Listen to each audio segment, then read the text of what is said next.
Hola, mi nombre es Melissa Campos y empezaré hablando del derecho subjetivo.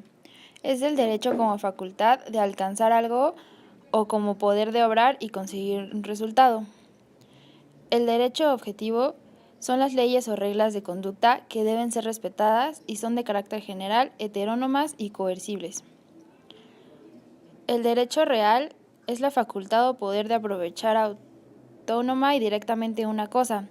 Se tiene un derecho directo sobre la cosa, y el derecho personal es la facultad de obtener de otra persona una conducta que pueda consistir en hacer algo o en no hacer o en dar una cosa. Ahora hablaré de la obligación, que es la necesidad jurídica que tiene la persona llamada deudor de conceder a otra llamada acreedor una prestación de dar, de hacer o de no hacer. Los elementos de la obligación son el sujeto, que pueden ser mancomunados, solidarios, que prestan indivisiblemente o pueden estar indeterminados. El objeto, que puede ser de dar, hacer o no hacer, y la relación jurídica, que procede de la norma del derecho y supone el poder coactivo. La responsabilidad. El incumplimiento de la obligación se traduce como un hecho ilícito, que es fuente de una nueva obligación. Es la responsabilidad civil. La obligación es la sujeción al cumplimiento de un deber o un compromiso pactado. El hecho ilícito es una conducta antijurídica, culpable y punible, mientras que la responsabilidad civil es una obligación de responder por los daños y perjuicios ocasionados por un desacato de la ley. Como siguiente tema hablaré de las obligaciones personales y obligaciones reales. Una obligación real es la necesidad del deudor de ejecutar un acto positivo exclusivamente en la razón y la medida de una cosa que posee. Estas obligaciones se transmiten ipso iure a los tenedores sucesivos de la cosa sin que en ningún caso se transformen, sea en derechos reales, sea en obligaciones personales. Y tiene de características que no ligan al deudor de manera personal. El obligado responde con la cosa y se puede transferir la deuda.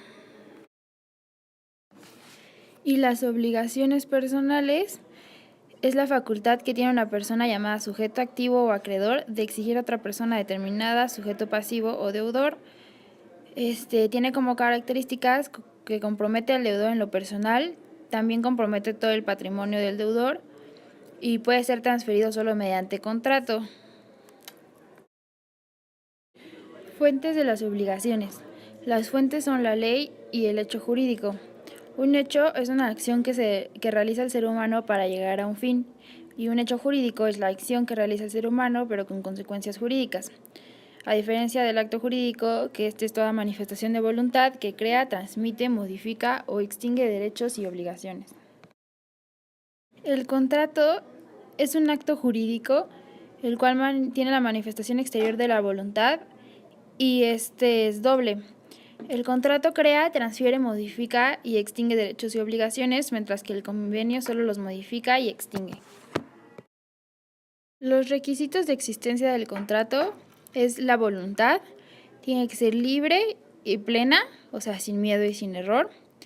Tiene que haber consentimiento, ya sea expreso, que puede ser escrito, verbal o con signos, y tácito.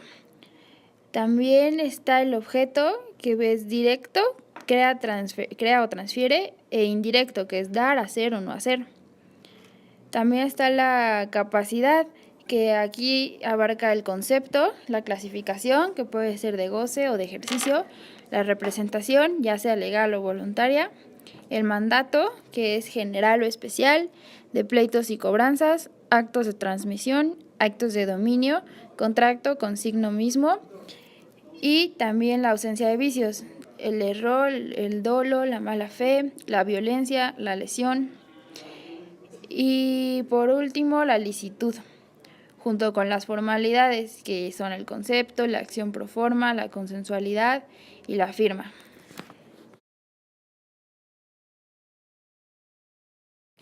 La clasificación de los contratos. Pueden ser unilaterales, en el que solo una parte se obliga, bilaterales, en el que ambas partes se obligan y tiene obligaciones recíprocas, gratuitos, el provecho es solo de una parte, onerosos, los provechos y gravámenes son recíprocos, conmutativos, las prestaciones son ciertas para las partes desde que celebran el contrato, Aleatorios, las presentaciones debidas deben de un acontecimiento incierto. Consensuales, se perfeccionan con el mero consentimiento. Reales, se requiere que se entregue el bien. Formales, se requiere forma determinada. Puros o simples, no se limitan con una circunstancia accidental. Sujetos a modalidades, están sujetos a una condición o plazo. Principales, existen por sí mismos y tienen un fin propio. Accesorios, para existir dependen de uno principal. Los instantáneos, la prestación se agota con un solo acto.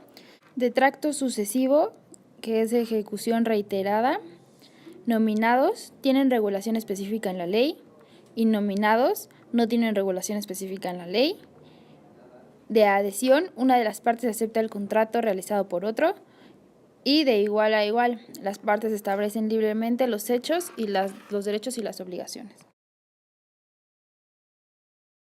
Sin embargo, también está la clasificación del Código Civil, el cual se divide en preparatorio, traslativos de dominio, traslativo de uso y goce, de custodia o guarda de cosas, de prestación de servicios, asociativos, aleatorios, que incluye juego, apuesta, renta vitalicia y compra de esperanza, de garantías, en el cual incluye fianza, prenda e hipoteca. En la estructura del contrato debe venir el encabezado, antecedentes, cláusulas, lugar, fecha, firma y encabezado. Los tipos de cláusulas del contrato son 3. Las esenciales, que son cláusulas fundamentales fijadas por la ley que las partes no pueden eliminar aunque convengan hacerlo. Las naturales, que son connaturales al acto y están establecidas por la ley pero pueden eliminarse mediante cláusula expresa. Y las accidentales, que son las creadas por las partes en las disposiciones contractuales. Ahora hablaré del contrato de promesa, usos y costumbres y buena fe. El contrato de promesa es un contrato base en el que se fijan los elementos característicos que después habrá que tener en un contrato futuro. Las partes asumen el compromiso de celebrar un contrato futuro. La costumbre es una práctica general que se considera obligatoria entre los miembros de una sociedad, mientras que el uso es una práctica particular y no es una práctica común ni necesaria para la sociedad. Y la buena fe es un principio general del derecho que prohíbe que se cometan abusos con pretensiones jurídicas formal o aparentemente formadas. Los elementos esenciales o de existencia del acto jurídico son la manifestación de la voluntad, las solemnidades y el objeto lícito, o sea, estar en el comercio. Los efectos del acto jurídico son que crean derechos y obligaciones entre las partes y no benefician o perjudican a quienes no los han celebrado. Crean, modifican, transfieren o extinguen derechos y obligaciones, ya sea a personas físicas o a personas morales. Y por último hablaré del causante y del causaviente. El causante es una persona o personas autoras de un acto jurídico que crea, transfiere, modifica o extingue derechos y obligaciones, mientras que el causaviente es una persona que ha sucedido o se ha subrogado por cualquier otro título en el derecho de otra u otras. Junto con las partes, en determinados actos jurídicos están aquellas personas que por un acontecimiento posterior a la realización del mismo adquieren en forma derivada los hechos y obligaciones de quienes fueron sus autores. Aquí hay 2 partes, los títulos universales y el título particular. Los títulos universales es en el que el causaviente sustituye al causante en todo su patrimonio o en una parte alícuota de él, y el particular es donde la sustitución se refiere únicamente a derechos u obligaciones determinadas de forma específica. Gracias.